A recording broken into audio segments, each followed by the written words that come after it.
शांति ओम शांति ओम शांति ओम शांति ओम शांति। ओम शांति। आज 14 अगस्त 2025 प्रातः मुरली ओम शांति। बाप दादा मधुबन कहाँ बैठे हैं? मधुबन में बाप दादा के सम्मुख। आज मीठी मधुर मुरली में बाबा ने हम बच्चों को शिक्षा दी कि स्वयं चेकिंग करें, अपनी उन्नति का चार्ट रखें, अपने प्रति ऑनेस्ट बने। जब अपने प्रति ऑनेस्ट बनेंगे तो बाप से भी ऑनेस्ट बन जाएंगे। तो पहले स्वयं को देखना है, फिर बाप के प्रति ऑनेस्ट बनना है, सच्चा चार्ट रखना है। साथ ही बाबा ने कहा कि यदि इतना समय ज्ञान सुनते हुए भी देह का भान आता है, मान अपमान की फीलिंग आती है, तो अपनी अवस्था को समझना है कि क्या मैं सतयुग में जाने के लायक हूँ, क्या मैं राजा बनने के लायक हूँ। तो बाबा ने कहा यह दुनिया कैसी है? विषय वैतरणी नदी है जिसमें सभी विकारों में गोता खा रही हैं। तो बाबा ने कहा कि क्या बनना है? पावन बनना है, और पावन बनने का आधार है बाप की याद। कल भी बाबा ने कहा ना, किस यात्रा पर हो तुम? याद की रूहानी यात्रा पर हो। तो दैवी गुणों को धारण करना है। ये आँखें क्योंकि सबसे ज़्यादा धोखा देती हैं, तो बाबा ने कहा कि अपनी दृष्टि को परिवर्तन करना है। सुनते हैं आज के डायरेक्ट ईश्वरीय महावाक्य। ओम शांति। बाबा कहते, मीठे बच्चे बाप से ऑनेस्ट रहो, अपना सच्चा चार्ट रखो, किसी को भी दुख ना दो, एक बाप की श्रेष्ठ मत पर चलते रहो। बाप से ऑनेस्ट रहो, अपना सच्चा चार्ट रखो, किसी को भी दुख ना दो, एक बाप की श्रेष्ठ मत पर चलते रहो। आज की मुरली से प्रश्न है, जो पूरे 84 जन्म लेने वाले हैं उनका पुरुषार्थ क्या होगा? जो पूरे 84 जन्म लेने वाले हैं उनका पुरुषार्थ क्या होगा? क्या होगा उनका पुरुषार्थ?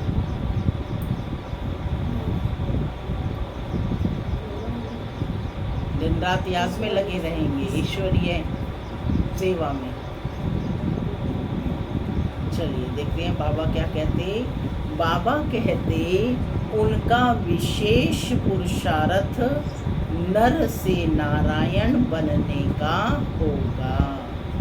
अपनी कर्मेंद्रियों पर उनका पूरा कंट्रोल होगा, उनकी आंखें क्रिमिनल नहीं होंगी। अगर अब तक भी किसी को देखने से विकारी ख्यालात आते हैं, क्रिमिनल आई होती है, तो समझो पूरे 84 जन्म लेने वाली आत्मा नहीं है।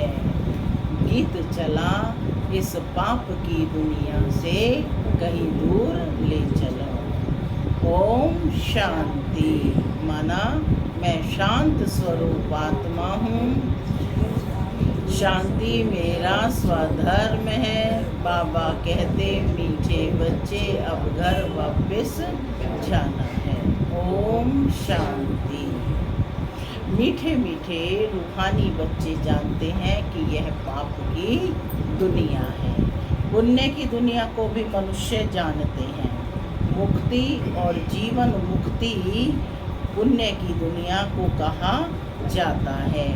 वहाँ बाबा कहते पाप होता नहीं। पाप होता है दुख धाम रावण के राज्य में। दुख देने वाले रावण को भी देखा है। रावण कोई चीज नहीं है, फिर भी उसकी एफिजी जलाते हैं, माने उसका पुतला बनाकर जलाते हैं। बच्चे जानते हैं हम इस समय रावण राज्य में है, परंतु किनारा किया हुआ है।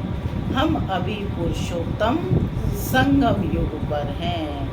बच्चे जब यहाँ आते हैं तो बुद्धि में यह है कि हम उस बाप के पास जाते हैं, तो जो हमको मनुष्य से देवता बनाते हैं, सुख धाम का मालिक बनाते हैं। सुख धाम का मालिक बनाने वाला कोई ब्रह्मा नहीं है, कोई भी देहधारी नहीं है।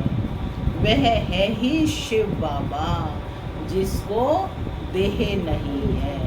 देह तुमको भी नहीं थी, परंतु तुम फिर देह लेकर जन्म मरण में आते हो, तो तुम समझते हो हम बेहद के बाप के पास जाते हैं। वह हमको श्रेष्ठ मत देते हैं। तुम ऐसा पुरुषार्थ करने से स्वर्ग का मालिक बन सकेंगे। स्वर्ग को तो सब याद करते हैं, समझते हैं नई दुनिया जरूर है, वह भी जरूर कोई स्थापन करने वाला है।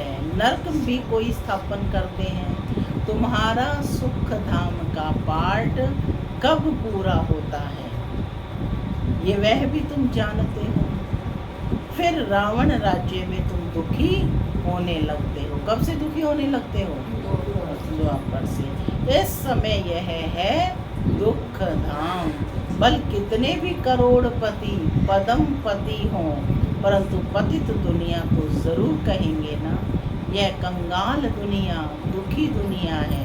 बल कितने भी बड़े बड़े मकान हैं, सुख के सब साधन हैं, तो भी कहेंगे पतित पुरानी दुनिया। बल्कि तो बाबा कहते विषय वैतरणी नदी में गोता खाते रहते हैं। यह भी नहीं जानते समझते कि विकार में जाना पाप है। कहते हैं इसके बगैर सृष्टि वृद्धि को कैसे पाएगी। बुलाते भी हैं, हे भगवान, हे पतित पावन, आकर इस पतित दुनिया को पावन बनाओ। आत्मा कहती है शरीर द्वारा, आत्मा ही पतित बनी है, तब तो पुकारती हैं स्वर्ग में एक भी पतित होता नहीं है। तुम बच्चे जानते हो कि संगम युग पर जो अच्छे पुरुषार्थी हैं वही समझते हैं कि हमने 84 जन्म लिए हैं। फिर इन लक्ष्मी नारायण के साथ भी हम सतयुग में राज्य करेंगे। एक ने तो 84 जन्म नहीं लिया है ना। राजा के साथ प्रजा भी चाहिए। तुम ब्राह्मणों में भी नंबर वार हैं। कोई राजा रानी बनते हैं, कोई प्रजा। बाप कहते हैं बच्चे अभी ही तुम्हें दैवी गुण धारण करने हैं। क्या कहा बाबा ने? अभी ही तुम्हें दैवी गुण धारण करने हैं। यह आंखें बड़ी क्रिमिनल हैं। कोई को देखने से विकार की दृष्टि जाती है तो उनके 84 जन्म नहीं होंगे, है ना। बाबा ने आईना दिखा दिया है आज। वह नर से नारायण बन नहीं सकेंगे। जब इन आँखों पर जीत पा लेंगे तब कर्मातीत अवस्था होगी। सारा मदार आँखों पर है, आँखें ही धोखा देती हैं। आत्मा इन खिड़कियों से देखती है, इसमें तो डबल आत्मा है। बाप भी इन खिड़कियों से देख रहे हैं। हमारी भी दृष्टि आत्मा पर जाती है। बाप आत्मा को ही समझाते हैं, कहते हैं मैंने भी शरीर लिया तब बोल सकते हैं। तुम जानते हो बाबा हमको सुख की दुनिया में ले जाते हैं। यह है रावण राज्य। तुमने इस पतित दुनिया से किनारा कर लिया है। कोई बहुत आगे बढ़ गए, कोई पिछाड़ी में हट गए। हर एक कहते भी हैं पार लगाओ। अब पार तो जाएंगे सतयुग में, परंतु वहाँ ऊंच पद पाना है तो पवित्र बनना है। क्या कहा बाबा ने?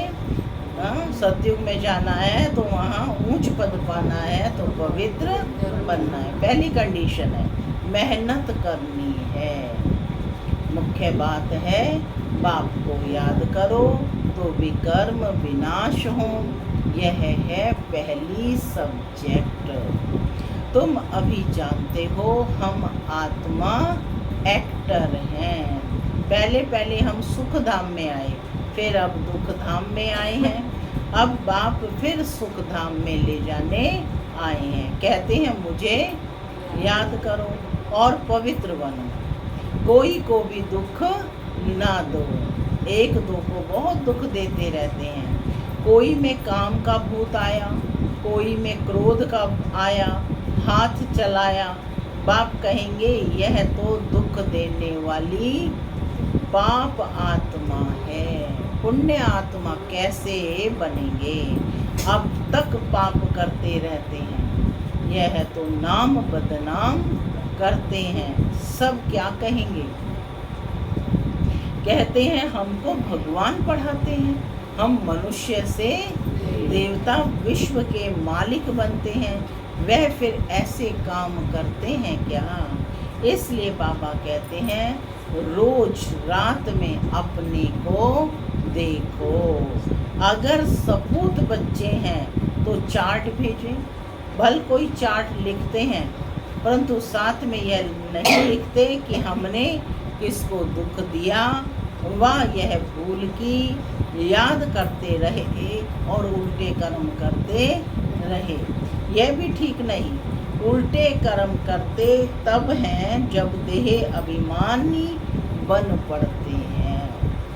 यह चक्र कैसे फिरता है? यह तो बहुत सहज है। एक दिन में भी टीचर बन सकते हैं। बाप तुमको 84 का राज समझाते हैं। कल क्या समझाया था? ब्रह्मा बाबा का राज समझाया था। ब्रह्मा सो विष्णु और विष्णु सो ब्रह्मा। कैसे बने? आज बाबा समझा रहे हैं 84 जन्मों का राज। तो बाबा ने कहा यदि समझ जाएं ये चक्र कैसे फिरता है तो एक दिन में टीचर बन सकते हैं। टीच करते हैं, 84 का राज समझाते हैं, टीच करते हैं, फिर जाकर उस पर मनन करते हैं। हमने 84 जन्म कैसे लिए? उस सिखलाने वाले टीचर से दैवी गुण भी जास्ती धारण कर लेते हैं। बाबा सिद्ध कर बतला सकते हैं, दिखाते हैं। बाबा हमारा चार्ट देखो, हमने जरा भी किसको दुख नहीं दिया है। बाबा कहेंगे यह बच्चा तो बड़ा मीठा है, अच्छी खुशबू निकाल रहे हैं। टीचर बनना तो सेकंड का काम है। टीचर से भी स्टूडेंट याद की यात्रा में तीखे निकल जाते हैं तो टीचर से भी ऊंच पद पाएंगे। बाबा तो पूछते हैं किसको टीच करते हो? रोज शिव के मंदिर में जाकर टीच करो। शिव बाबा कैसे आकर स्वर्ग की स्थापना करते हैं, स्वर्ग का मालिक बनाते हैं। समझाना बहुत ही सहज है। बाबा को चार्ट भेज देते हैं। बाबा हमारी अवस्था ऐसी है। बाबा पूछते हैं बच्चे कोई भी कर्म तो नहीं करते हो क्या? क्रिमिनल आई उल्टा सुल्टा काम तो नहीं कराती है। अपने मैनर्स कैरेक्टर्स देखने हैं। चाल चलन का सारा मदार आँखों पर है। आँखें अनेक प्रकार से धोखा देती हैं। जरा भी बगैर पूछे चीज उठाकर खाया तो वह भी पाप बन जाता है, क्योंकि बगैर छुट्टी के उठाई ना। यहाँ कायदे बहुत हैं। शिव बाबा का यज्ञ है ना, चार्ज वाली के बगैर पूछे चीज खा नहीं सकते। एक खाएंगे तो और भी ऐसे करने लग पड़ेंगे। वास्तव में यहाँ कोई चीज़ ताले के अंदर रखने की दरकार ही नहीं है। लॉ कहता है इस घर के अंदर किचन के सामने कोई भी अपवित्र आने नहीं चाहिए। बाहर में तो अपवित्र पवित्र का ख्याल ही नहीं, परंतु पतित तो अपने को कहते हैं, पतित तो अपने को कहते हैं ना, सब पतित हैं। कोई वल्लभाचारी को अथवा शंकराचार्य को हाथ लगा ना सके, क्योंकि वह समझते हैं कि हम पावन हैं और ये पतित हैं। भल यहाँ सबके शरीर पतित हैं तो भी पुरुषार्थ अनुसार विकारों का संन्यास करते हैं। तो निर्विकारी के आगे विकारी मनुष्य माथा टेकते हैं, कहते हैं यह बड़ा स्वच्छ धर्मात्मा मनुष्य है। सतयुग में तो मलेच्छ होते नहीं, है ही पवित्र दुनिया, एक ही कैटेगरी है। तुम इस सारे राज को जानते हो, शुरू से लेकर सृष्टि के आदि मध्य अंत का राज बुद्धि में रहना चाहिए। हम सब कुछ जानते हैं, बाकी कुछ भी जानने का रहता ही नहीं।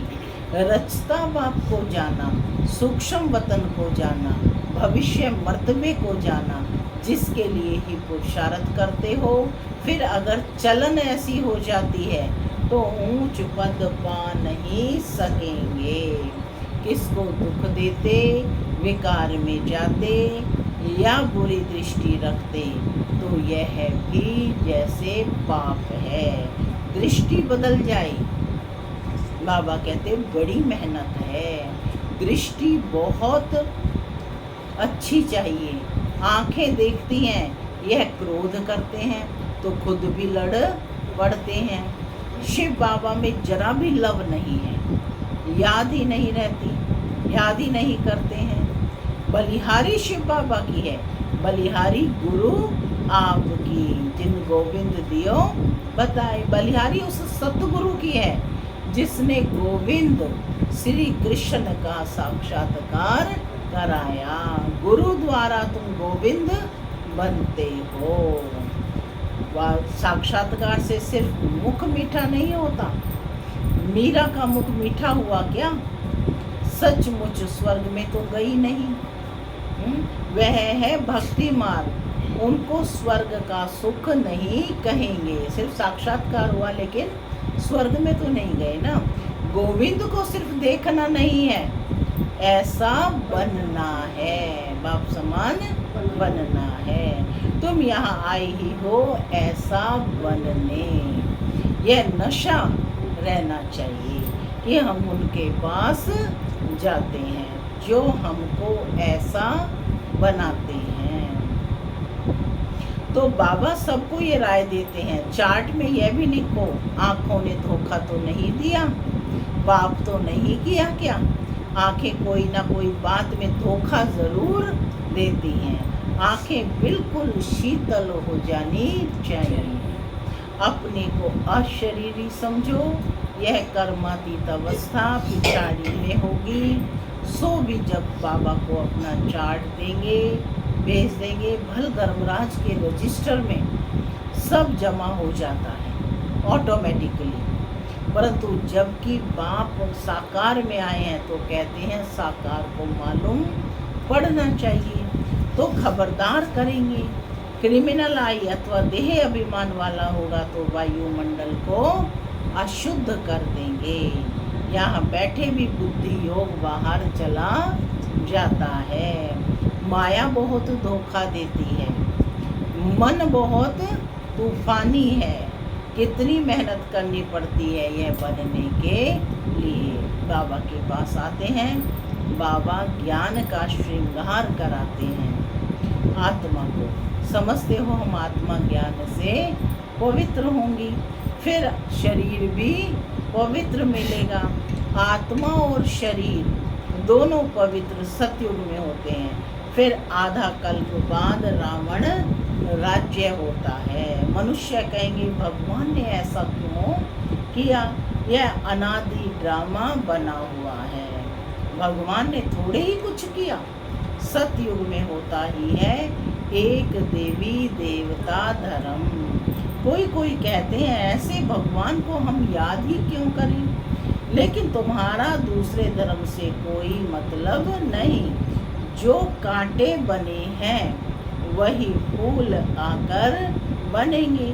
मनुष्य कहते हैं क्या भगवान सिर्फ भारतवासियों के कोई स्वर्ग में ले जाएंगे, हम मानेंगे नहीं। भगवान को भी दो आंखें हैं क्या, परंतु यह तो ड्रामा बना हुआ है। सब स्वर्ग में आए तो फिर अनेक धर्मों का पाठ कैसे चले। स्वर्ग में इतने करोड़ होते नहीं। पहली मुख्य बात भगवान कौन है उनको तो समझो। यह नहीं समझा है तो अनेक प्रश्न करते रहेंगे। अपने को आत्मा समझेंगे तो कहेंगे यह बात तो ठीक है, हमको पतित से पावन जरूर बनना है, याद करना है उस एक को। सब धर्मों में भगवान को याद करते हैं। तुम बच्चों को अभी यह ज्ञान मिल रहा है। तुम समझते हो यह सृष्टि चक्र कैसे फिरता है। तुम कितना प्रदर्शनी में भी समझाते हो। निकलते बिल्कुल थोड़े हैं, परंतु ऐसे थोड़े ही कहेंगे कि इसलिए प्रदर्शनी करनी नहीं चाहिए। ड्रामा में था, किया, कहाँ निकलते भी हैं प्रदर्शनी से, कहाँ नहीं निकलते हैं। आगे चल आएंगे, ऊंच पद पाने का पुरुषार्थ करेंगे। कोई को कम पद पाना होगा तो इतना पुरुषार्थ नहीं करेंगे। बाप बच्चों को फिर भी समझाते हैं विकर्म कोई नहीं करो। यह भी नोट करो कि हमने किसी को दुख तो नहीं दिया है क्या, कोई से लड़ा झगड़ा तो नहीं है क्या, उल्टा सुल्टा तो नहीं बोला क्या, कोई अकर्तव्य कार्य तो नहीं किया क्या। बाप कहते हैं विकर्म जो किए हैं सो लिखो। यह तो जानते हो द्वापर से लेकर विकर्म करते अभी तक विकर्मी बन गए हैं। बाबा को लिख कर देने से बोझा हल्का हो जाएगा। लिखते हैं हम किसको दुख नहीं देते हैं। बाबा कहेंगे अच्छा चार्ट लेकर आना तो देखेंगे। बाबा बुलाएंगे भी ऐसे अच्छे बच्चे को कि हम देखें तो सही। सपूत बच्चों को बाप बहुत प्यार करते हैं। बाबा जानते हैं अभी कोई संपूर्ण बना नहीं है। बाबा हर एक को देखते हैं कैसे पुरुषार्थ करते हैं। बच्चे चार्ट नहीं लिखते तो ज़रूर कुछ खामियां हैं जो बाबा से छिपाते हैं। सच्चा ऑनेस्ट बच्चा उनको ही समझता हूँ जो चार्ट लिखते हैं। चार्ट के साथ फिर मैनर्स भी चाहिए। अच्छा मीठे मीठे सिक्के लधे बच्चों प्रति माता पिता बाप दादा का याद प्यार और गुड मॉर्निंग। रूहानी बाप की रूहानी बच्चों को नमस्ते। हम रूहानी बच्चों की रूहानी माता पिता बाप दादा को याद प्यार गुड मॉर्निंग और नमस्ते। नमस्ते सदा रहो हंसते बनो फरिश्ते चलो धारणा के लिए मुख्य सार। पहला, स्वयं का बोझ हल्का करने के लिए जो विकर्म हुए हैं, स्वयं का बोझ हल्का करने के लिए जो भी विकर्म हुए हैं वह बाप को लिख कर देना है। अब किसी को भी दुख नहीं देना है, सपूत बनकर रहना है। दूसरा पॉइंट है अपनी दृष्टि बहुत अच्छी बनानी है। आंखें धोखा ना दें, इसकी संभाल करनी है। अपने मैनर्स बहुत अच्छे रखने हैं। काम क्रोध के वश हो कोई पाप नहीं करने हैं। आज का वरदान है लक्ष्य और मंजिल को सदा स्मृति में रख तीव्र पुरुषार्थ करने वाले सदा होली और हैप्पी भव।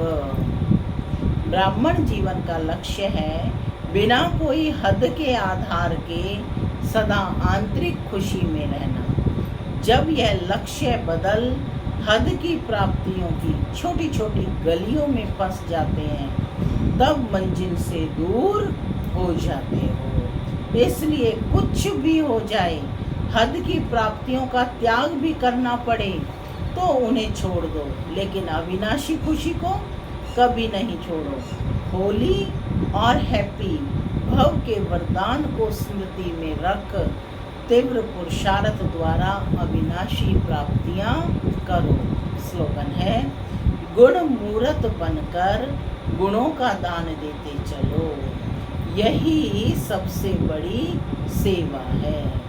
अव्यक्त इशारे, सहज योगी बनना है तो परमात्म प्यार के अनुभवी बनो। मास्टर नॉलेजफुल, मास्टर सर्वशक्तिमान की स्टेज पर स्थित रहे, भिन्न भिन्न प्रकार की क्यू से निकल बाप के साथ सदा मिलन मनाने की लगन में अपने समय को लगाओ और लवलीन स्थिति में रहो तो और सब बातें सहज समाप्त हो जाएंगी।